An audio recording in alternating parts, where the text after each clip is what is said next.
Butch Matthews is a 61-year-old former small business owner from Little Rock, Arkansas.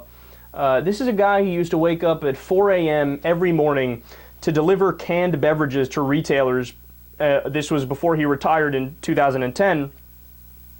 He's a lifelong Republican, and he was heavily skeptical of the Affordable Care Act when it first passed.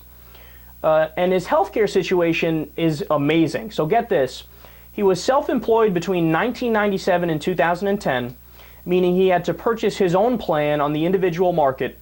And anybody who's ever done that knows how hard that is and knows how expensive it could be. So he chose a Blue Cross Blue Shield plan for himself and his wife that charged $250 per month premium and had a $2,000 deductible. Okay, that was the plan when he first got into it. But the price of his policy over time kept rising. Even as his policy started to cover fewer of his costs. Eventually, he had to pay $1,069 per month with a $10,000 deductible. Do you believe that? You're paying over $1,000 per month, and then when you get sick and go to the hospital, you still have to pay the first $10,000. That is the worst insurance I've ever heard of. And by the way, that didn't even cover his medication or his doctor's visits. So he's paying over $1,000 a month to get nothing in return. Nothing in return. What a stunningly bad policy and what a stunningly idiotic healthcare system we've set up, right? And by the way, this guy needed surgery in 2006 too, so he had to frequently be involved with the healthcare system. He said, quote, "I do not work now, I'm 61, and we do have assets saved up. But still, to come up with over $1,000 per month, I went to Blue Cross Blue Shield, but I could not change it to anything else, so I was locked in."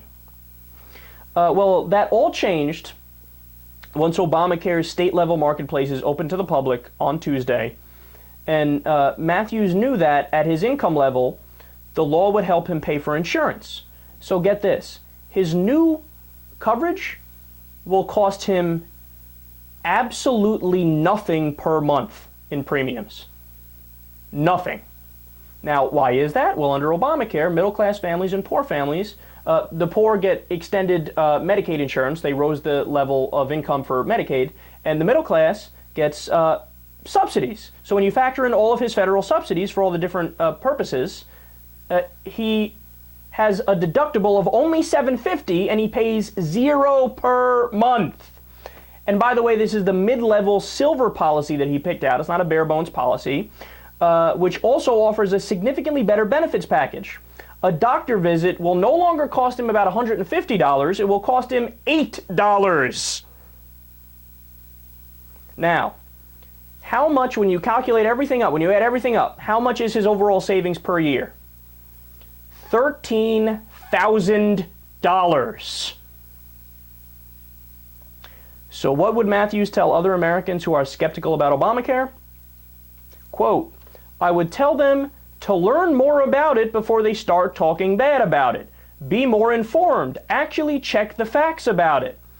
I still am a very strong Republican, but I'm so happy that this came along. We had more expense on medical care than everything else put together. So this is going to be a great help for us." Well, Mr. Matthews, you might want to reconsider the whole being a Republican thing. But wow, what an amazing personal story this is. I don't know how the Republicans can argue against this. Obamacare is not perfect by any stretch of the imagination. In fact, we know, according to the facts, according to the studies, that if we copied the best healthcare system in the world, the French system, which is private health care providers, but public coverage via tax dollars, it's fully funded by tax dollars, right? That's the best system in the world. Single payer would be better. Medicare for all would be better. We know that, right? But this is definitely better than the system that we had, and Butch Matthews is living proof of it. Look, in the system beforehand, 45,000 people died every year in the United States because they didn't have access to basic health care. Okay, Obamacare addresses that to a large extent. Not nearly enough, but it's better than what we had. The Republicans need to stop arguing for a pathetically irrational position.